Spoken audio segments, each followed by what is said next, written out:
So good day everyone.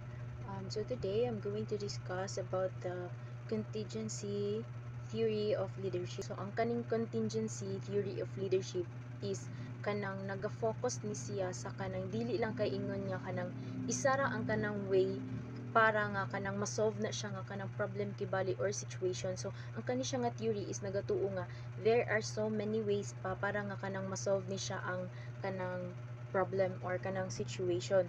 So ang success diri is about ni siya sa kung unsa ang imong relationship sa imuhang kanang ginatrabahuan, unsa ang imong relationship sa imuhang kanang mga subordinates, mga kauban dito kung okay bang inyong kanang relationship nga wala may kagubot or unsa.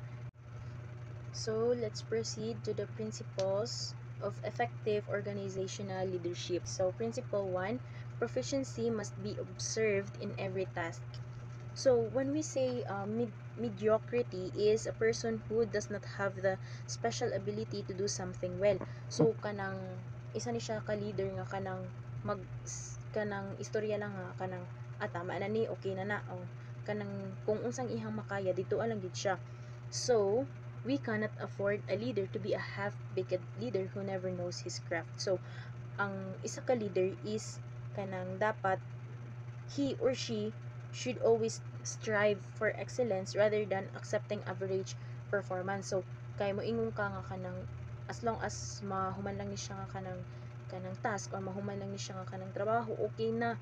Example ana kanang pa-report ta.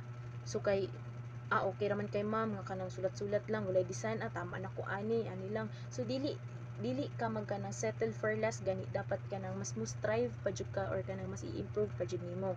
So leader must be fully competent and well prepared rather than inexperienced or lacking mastery in the role. So as a leader, kung unsang imong buhaton, kabalo ka kung unsang imong responsibility pag abot sa kanang ingon ana nga kanang posisyon o kung unsa pud ang imong dapat buhaton sa imong kanang mga members or subordinate. Every assigned nga kanang duty or responsibility sa ato is nagahold jud na siya og kanang great importance, and it could be carried out at most dedication and excellence. So let's proceed to principle 2, master yourself and find ways to improve. So